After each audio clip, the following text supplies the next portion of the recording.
Son algunas de las estrategias actuales en el manejo de la fibrilación auricular. La fibrilación auricular, como todos ustedes saben, es una de las arritmias que más frecuentemente vemos en la práctica clínica. Es una arritmia que se encuentra directamente relacionada con la edad. En este reporte, por ejemplo, de la población de los Estados Unidos, en que se analiza la incidencia de fibrilación auricular, se observa que esta empieza a incrementar a partir de los 40 años y alcanza su máximo entre los 70 y los 80 años de edad. Lejos de controlarse la incidencia de fibrilación auricular, esta cada vez está siendo más frecuente y, como decía antes, está directamente relacionada con el hecho de que hay más posibilidades de que la población envejezca. Cuando esto sucede así, hay enfermedades concomitantes que predisponen a la aparición de fibrilación auricular. En Estados Unidos, a mediados de los 90, se sabía que existían aproximadamente 2 millones de personas con fibrilación auricular. Esto ha venido incrementando y si se mantiene esta tendencia de aumentar el número de casos de fibrilación auricular, por el 2050 habrá poco más de 5 millones y medio de pacientes con esta arritmia. En el estudio de Framingham también se encontró que existe una relación directa entre FA y edad, encontrando aquí que la mayor prevalencia de la fibrilación ocurrió a partir de los 80 años de edad y se presenta tanto en hombres como en mujeres, pero es ligeramente más frecuente en el sexo masculino. Sabemos que la fibrilación auricular está asociada con una gran morbilidad y mortalidad. Por ejemplo, los pacientes con FA tienen hasta cerca de 2 veces mayor mortalidad que pacientes sin la arritmia. Puede haber deterioro hemodinámico ocasionado por incremento en la frecuencia cardíaca o porque hay pérdida de la sincronía aurículo-ventricular. La contracción irregular del miocardio predispone a la aparición de disfunción progresiva tanto de la aurícula como del ventrículo. Hay un notable riesgo de eventos embólicos sistémicos y centrales, inclusive puede aumentar hasta 4 o 5 veces el riesgo. Hay mayor posibilidad de que el paciente llegue a desarrollar insuficiencia cardíaca y altera el estado funcional y la calidad de vida. Esta es la clasificación actual de la fibrilación auricular y es conveniente tenerla en mente para que todos utilicemos los mismos términos. Esta clasificación se basa en un consenso al que llegaron las asociaciones de cardiología más importantes en el mundo, el Colegio de Cardiología de Estados Unidos, la American Heart Association y la Sociedad Europea de Cardiología. Y consideran que la fibrilación auricular es paroxística cuando tiene una duración corta y termina de manera espontánea. La frecuencia de casos de fibrilación auricular paroxística varía con el grupo analizado, pero puede llegar a ser hasta de 2/3 partes. La fibrilación auricular persistente es aquella que no termina espontáneamente, que tiene una mayor duración, pero que tiene la característica de ser susceptible a regresar al ritmo sinusal si se intenta la cardioversión eléctrica o la cardioversión farmacológica. Y la fibrilación auricular permanente es aquella que no responde a la cardioversión o bien, por cualquiera que sea la razón, no se intentó. Finalmente, la fibrilación auricular aislada, que es aquella que no se asocia con cardiopatía. Un problema añadido de la fibrilación auricular es una arritmia de que pase la fibrilación año y hasta en el 20% de los casos dentro de los primeros 4 años. Y la fibrilación auricular persistente puede pasar a permanente hasta en el 40% de los casos en el primer año. Los objetivos del tratamiento en la FA continúan siendo los mismos que han sido establecidos durante hace varios años, aunque la metodología para lograrlos ha variado un poco. Es decir, en primer lugar, hay que controlar la frecuencia cardíaca, lo cual se puede lograr en la inmensa mayoría de los casos con medicamentos, y tenemos la opción de la ablación también en los casos rebeldes. Restaurar el ritmo sinusal, lo cual puede ser logrado con fármacos, con cardioversión y con ablación, y evitar complicaciones tromboembólicas, sobre todo con anticoagulantes, aunque los antiplaquetarios también en algunos casos pueden tener un papel. Lo primero que uno se pregunta cuando tiene un paciente con fibrilación auricular es qué tanto esfuerzo tiene que hacer uno para regresar al paciente y mantenerlo ahí. En otras palabras, ¿qué es mejor? ¿Controlar el ritmo o controlar la frecuencia cardíaca?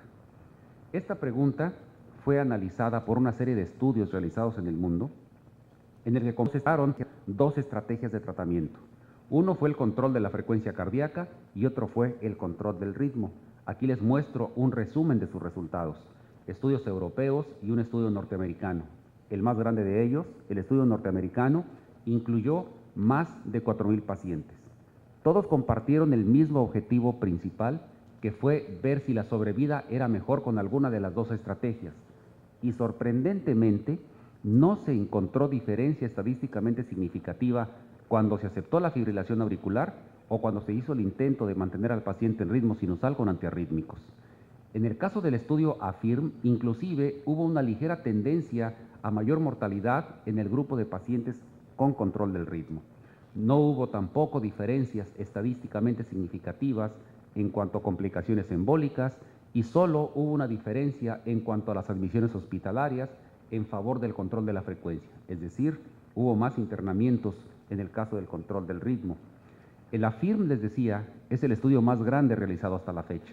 En esta tabla se analizan las diferentes características de los pacientes incluidos, la edad, el tipo de fibrilación auricular, la presencia de enfermedad coronaria, hipertensión, insuficiencia cardíaca, presencia de disfunción ventricular, etcétera, y en cualquiera de las variables se encontró que les va mejor a los pacientes cuando estuvieron en la rama del control de la frecuencia y no en la rama del control del ritmo.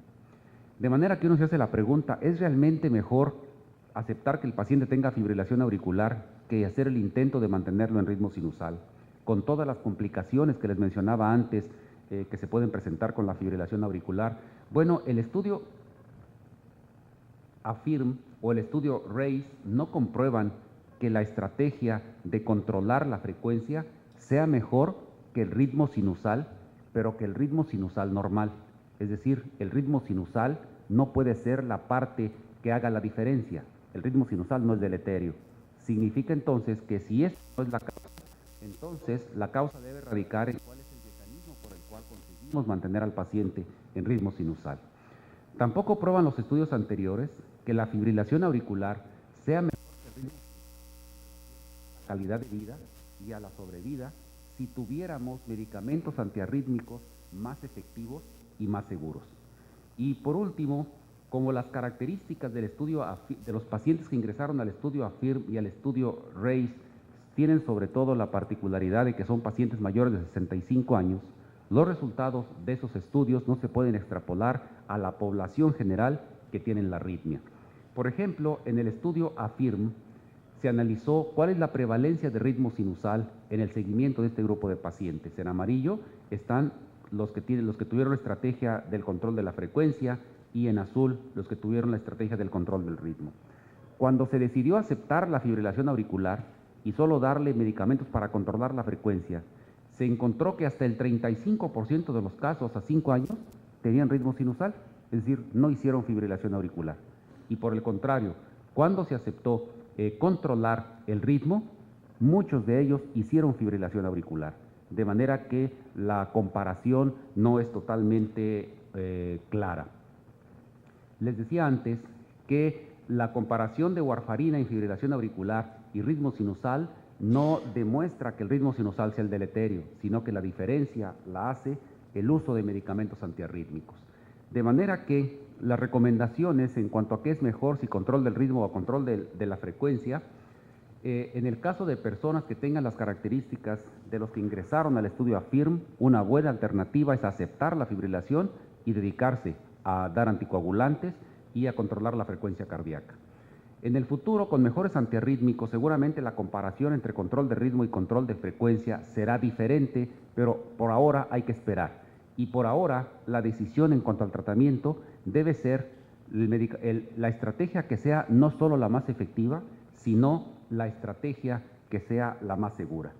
Una de las novedades en las guías de tratamiento para el manejo de la fibrilación auricular fue la eliminación de los antiarrítmicos del grupo 1A, quinidina, disopiramida y procainamida, como medicamentos de primera o segunda elección en el manejo de la fibrilación auricular. Y esto se debe a que existe evidencia clara que asocia el uso de estos medicamentos con incremento en la mortalidad. Por otra parte, tenemos el problema serio de la efectividad de los medicamentos antiarrítmicos. En esta rama de antiarrítmicos del estudio AFIRM, se encontró que la amiodarona